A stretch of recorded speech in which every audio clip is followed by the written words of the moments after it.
So good old Banjo-Kazooie. Try to comment on the level design.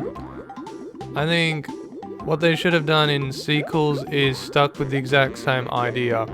So Tootie or someone gets kidnapped, or the witch just does some mischief, and then it's again in Grunty's lair in every new game, similar to what they would do in Mario or Zelda, where they would just repeat the story over and over, but change elements of it. And then with each generational change, we would see the same idea redone, and people would be familiar with it, but they'd also be delighted in new ways.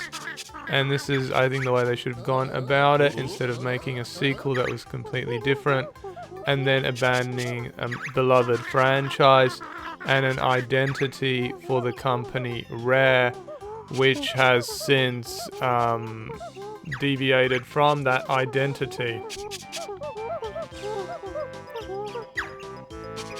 I mean, what's the point of creating an identity and then turning your back on it? And indeed, there's so much nurturing that could have been done, because the ideas were very good, so they could have made that the core ideas. Now Spiral Mountain, very basic level, so easy to take in all the information that is key to the game. Where is Grunty's lair? Where is Banjo's house? What kind of universe is it? Seems quite charming, but Grunty's lair is quite evil. I thought it was clever how they have non-compulsory items as rewards for completing the tutorial, but you get rewarded thoroughly by an increase in your maximum health. Very good level design, very well thought out placement. That ring was difficult to find, as well as the ring underwater would no doubt be missed by certain gamers. Isn't that right, Sprinkles? It was underwater, under the bridge. You gotta just look where you're going, you know. Don't go up the bridge, go down in the water. But this only you get in level design, and so we don't need these massive worlds where we just explore them endlessly and we don't find anything of value in those worlds. It can be small and it still works. And like small compact level design is very dear to me. I would love to see more of it.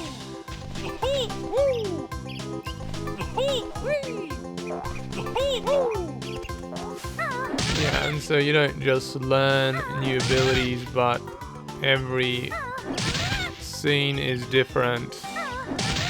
See, so nothing repeats itself twice.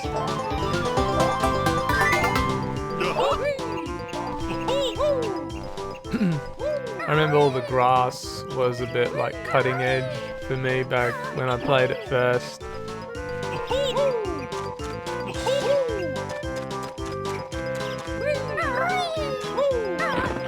And there was a sense from the top of Spiral Mountain that the vista was impressive. And every area was relevant to the gameplay. And in that sense, when you look at the vista, you say, yeah, the vista really serves the game. And again, in modern games, you have this massive vista. You look at it all, but it doesn't really have any real meaning to the gameplay. So like, you got the Grunty's portrait.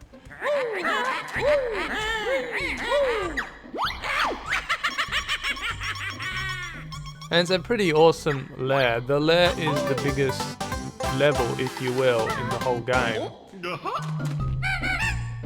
And that's interesting. It can be thought of as a metaphor for the internal of the witch, like her personality. It's a great metaphor.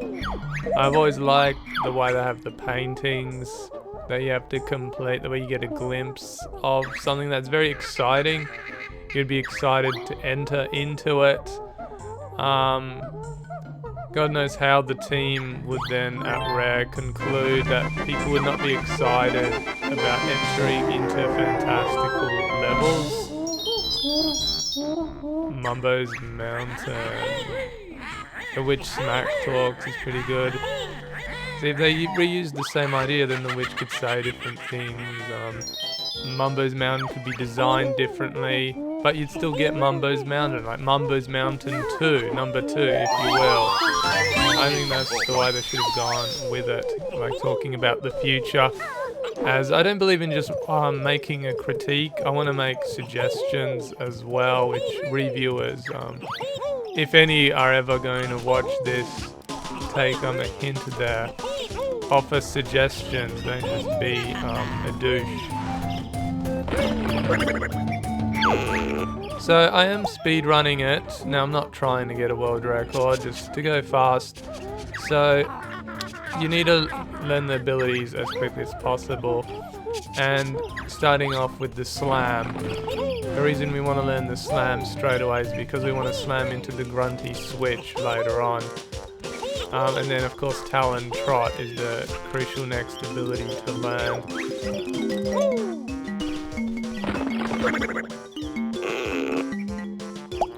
See, that visual has a lot of appeal. You see the Ginger, you see the Jiggy, got the Mole who's also likable, got Mumbo's skull hidden behind it all. And so there's not much there, but it's very endearing. Okay, Talon Trot. We got 3 times Banjo speed, or thereabouts. Very satisfying.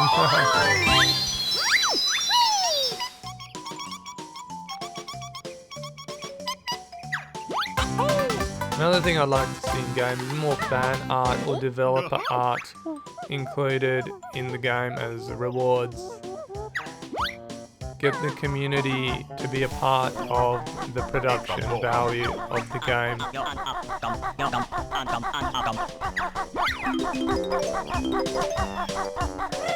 So here we want to use Talon Trot to go, to be able to move on the steep slope. Yellow Ginger, that looks just like the musical notes.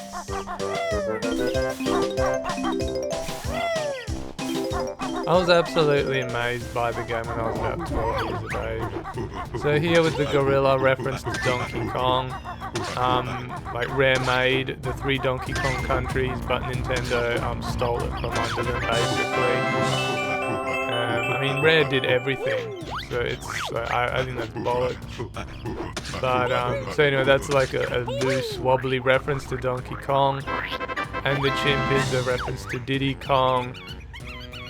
I always liked how this side was dangerous, with all the oranges being thrown at you and the fight at the top. It was like, it was basically the boss enemy of the level, if you want to call it a boss. Then this was the boss enemy. They shouldn't have hid the mole at the top, as the player needs this ability, and not every player would be fluent in the language of video games, so they may not find the orange. The orange really was thinking outside the box, and then they also have to do a high jump to get to the mole, so that was hidden way too complicated.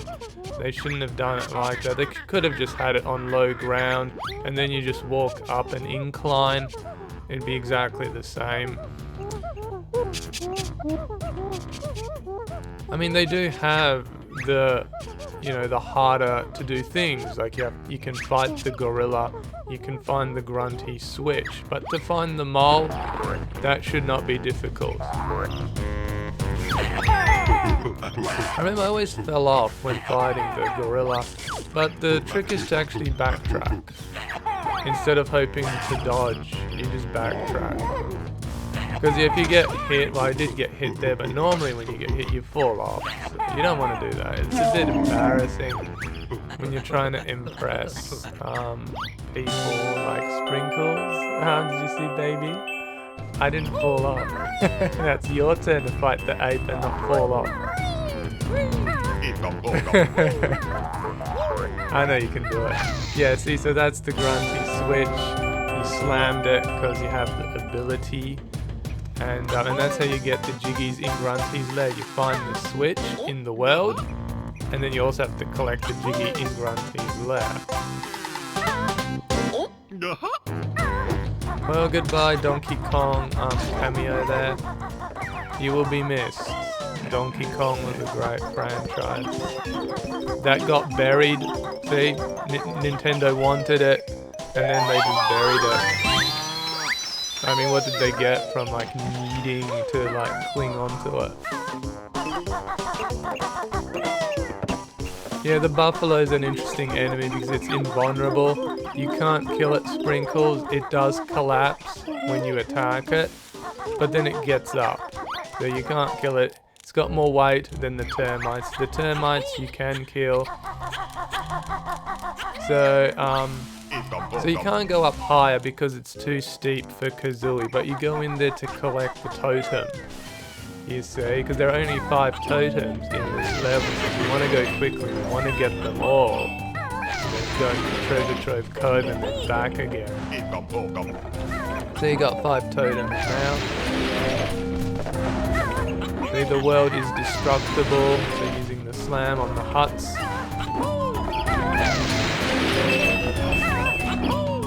It was inferred that you should use the slam on the huts because you learn the ability. And then the logical thing is to then test it somehow. So where would you test it? Well, you test it on the huts. I like the way they did the ring, that you have to actually jump up on the totem, as well as to know it's up there to begin with. If you destroy the totem, the bottom one, then you cannot get the ring. It just, period, you cannot get it.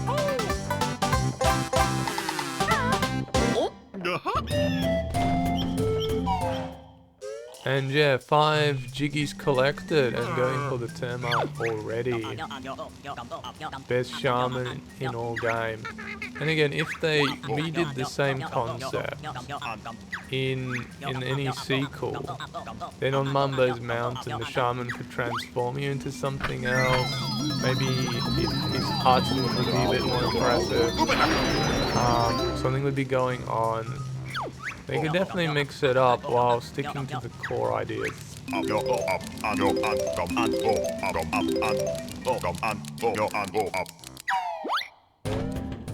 always like the transformations so much. That just adds character and personality to the game. The gameplay rules. The whole idea of transforming was dear to me, and we could say it then went into Cameo, where the fairy transforms as well.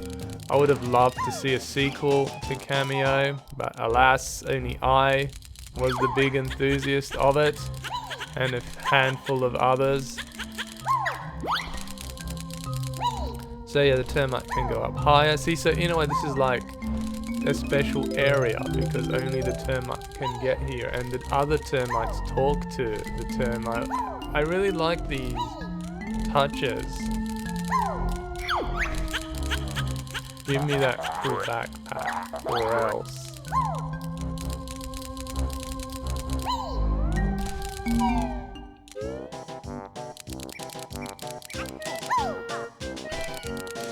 And an impressive sense of scale. You're pretty high up, which feels very satisfying. Termite doesn't take damage from any falls. The second ring is hidden here. You can drop in there as Banjo as well from the top. So that's how you get it, Sprinkles. You just walk to it. That's like what I said. You understood what I was saying. You walk to it. And yeah, you can do it as the bear as well. The bear will just slide down from the top. It is harder to do it with the bear.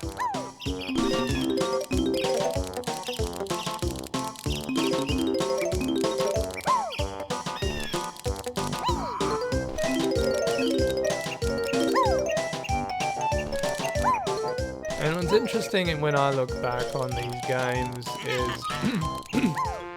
is yeah, Banjo-Kazooie was in the shadow of Mario 64, but then, and so we could say it was good, but not as good, right, as Mario 64, even though in some ways it was better than Mario 64. But the thing is, then 2 decades pass, and nothing of the sort has been made since, and certainly not to the same level of quality. And so then, when you look at it 2 decades later, The temptation is to just say this game is a masterpiece. It's just a vintage masterpiece. And no one is brave enough to touch it again.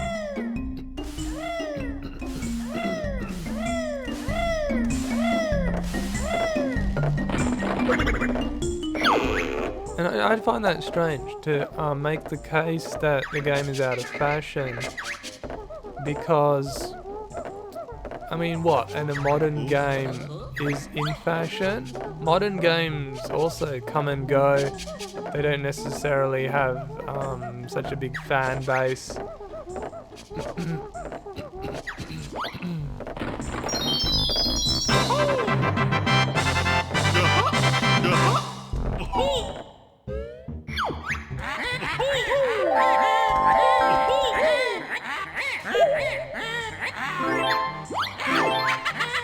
Treasure Trove Cove. After Click Clock Wood, it was my favourite level.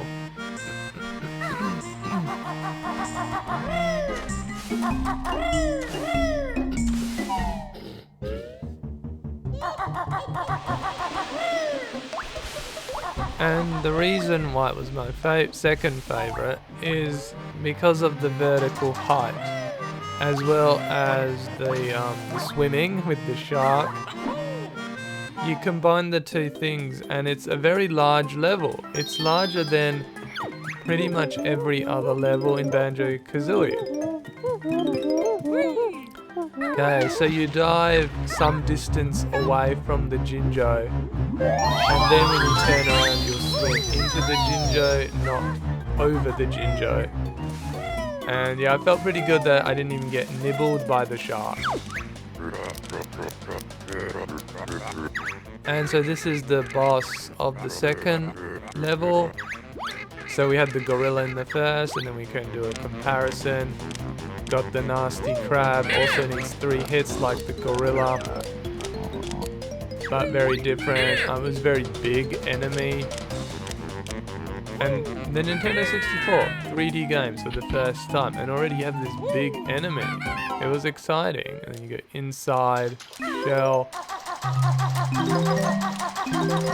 And everything can be interacted with in a meaningful way. Then the shell is quite beautiful, has its own enemies that can cause some trouble if you're just trying to grab the diggy.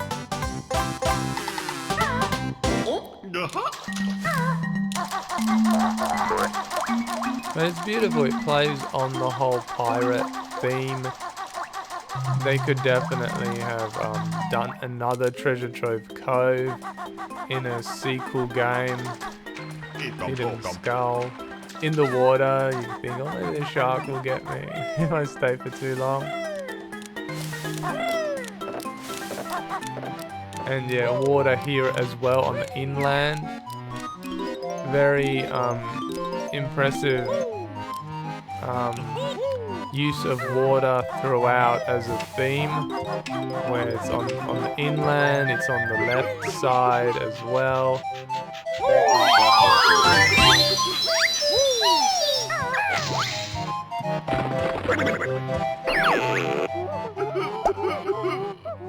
It's funny the way the mole burrows out of the ground, but you're on top of the wood.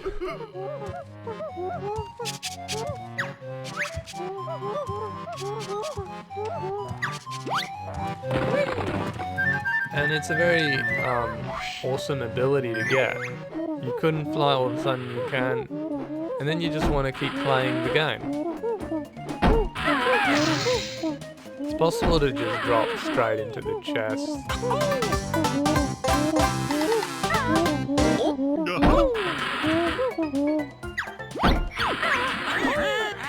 And I like how Grunty comments on that one. That was a special treasure. So we got the shark right here. We're just going quick. And the reason I was in the water there was just to get the totem, Mumbo's totem there.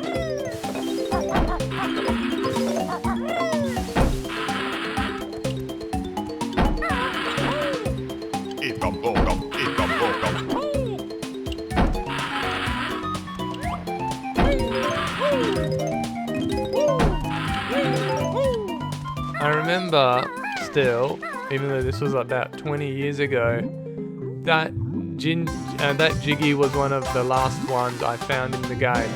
When I was trying to find the last one or the second last one, I just couldn't find that one. I never thought to look in the water there.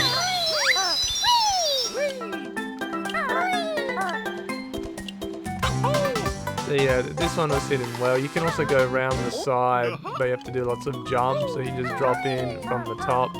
2 ways to do it. Now this is more advanced because we're going for the ring. The rings are the hardest to get, and it's hidden in the corner there. And so you definitely have to dance with the shark a little bit. And yeah, we get chewed just once. You have to be brave to get that one, as you just know it's deep underwater. The shark will go for you.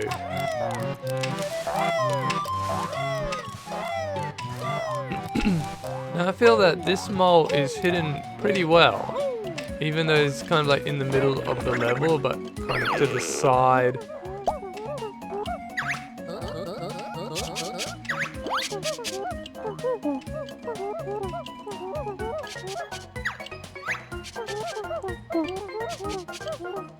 And again, look at the vistas. You just take a screenshot, like that one.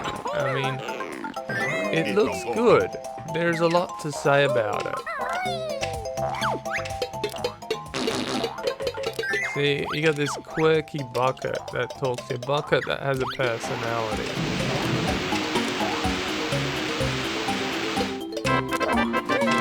Let's give the bucket a mini story in a sequel. Why not? Let's not just forget about all the work the team did. Let's build on top of it.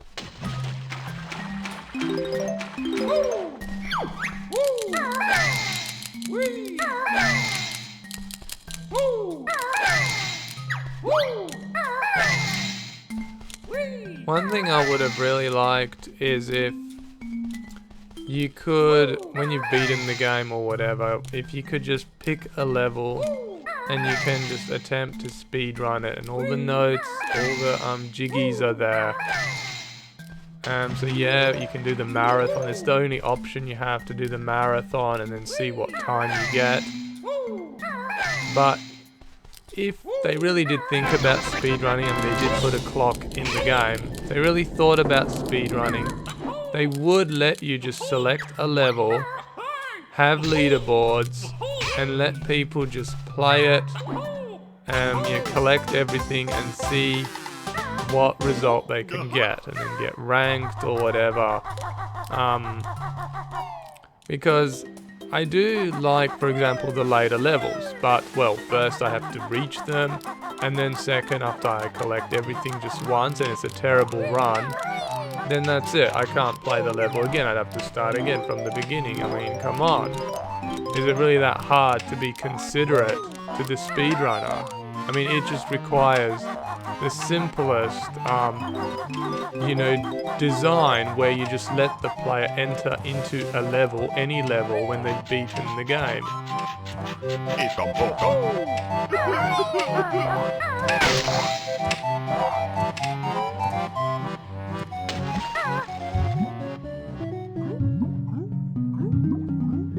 And I do feel a lot of the jiggies are a little tricky to get, because the player has to come to terms that everything in this game is interactable, that you can, for example, bust open the ship, destructible environment in a game from the Nintendo 64. That's pretty advanced.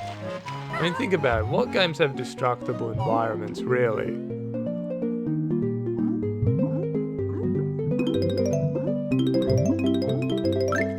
And I wrote a short story inspired by the hippopotamus in this level. I wrote it that the hippopotamus was in a submarine and he stole all the salt from the seawater. And I wrote a short story for it. I actually made him sing as well. And it's something, I mean, they could have had that in the game. A song, a submarine, so it'd be similar but different.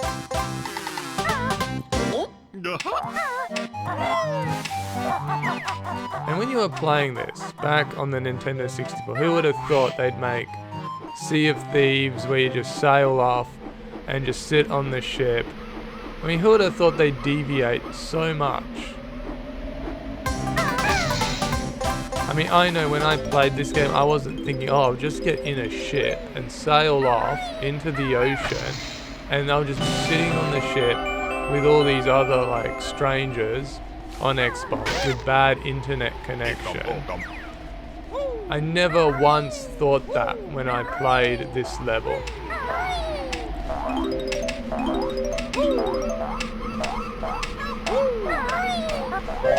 I like that ginger. I like how the palm tree is sort of on the outside. And you get a bit of vertigo. That one note is a bit, you know, hidden in a way because it's just the one note. You can easily forget about it.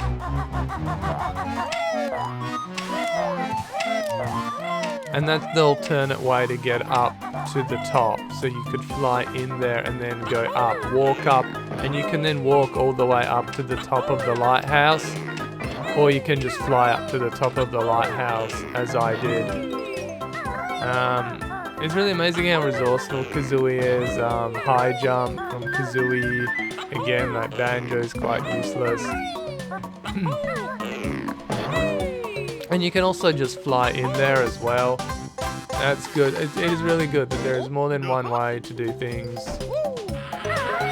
Damage, yeah, too high. 3 bars out of 6, yeah, 50% health. I was actually a little worried because now I lost another health.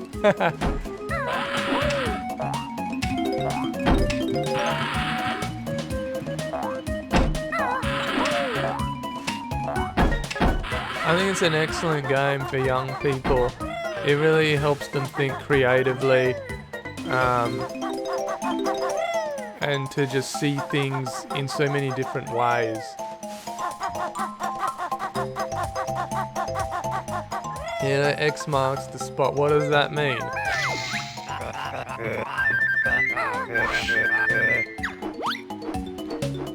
Yeah, a kid might not know what X means when it's on the ground, see?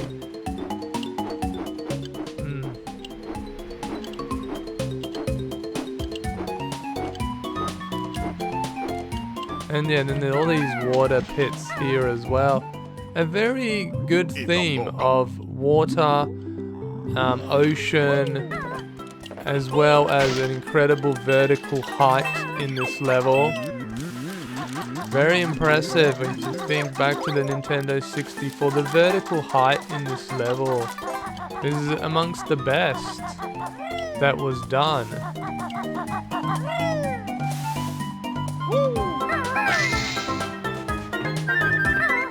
And quite simply, the level looks, like take a screenshot, you know, anywhere. It just looks iconic. And I do believe the central reason of this is because the level wasn't so massive like the modern games.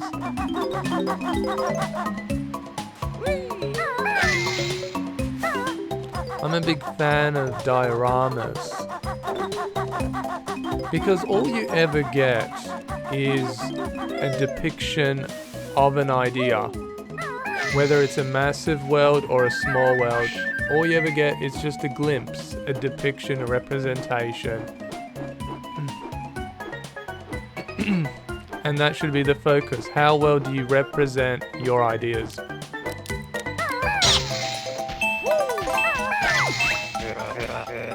Question mark. Where is it, Sprinkles? You have to explore the whole level to find the next X. It's hidden really far away.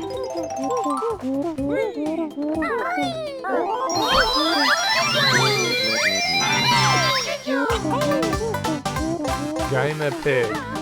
Well, you don't really get those on the Xbox anymore. Gamer Pigs were pretty cool. I don't know why they got rid of them, frankly. And yeah, that's the other ring. So yeah, more to do with the shark. Yeah. Oh, there it is. There's the X. Yeah, you would have found that one. Sprinkles. Just believe in yourself. So you could have done that yourself. You didn't have to watch me doing it.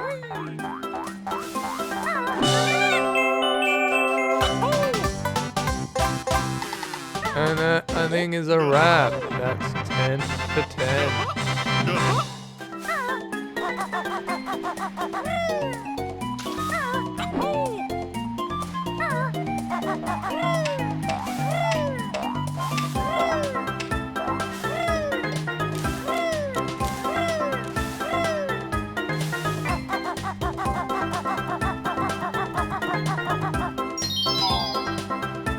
And so we hit the Grunty switch behind the lighthouse, which shot out the Jiggy from the cannon. So we're just going to collect that. We'll kill Grunty's Hunchman because I own Sprinkles. See, they're not that tough. Thanks for watching. And yeah, the totals that I have for each level. Spiral Mountain, 3 minutes, 25. Mumbo's Mountain, under 10 minutes. Treasure Trove Cove, 14 minutes and 20 seconds.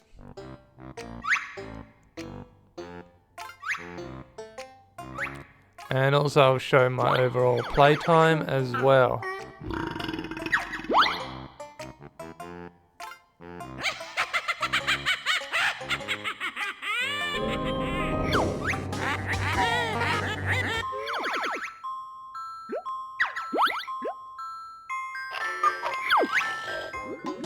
$30.29.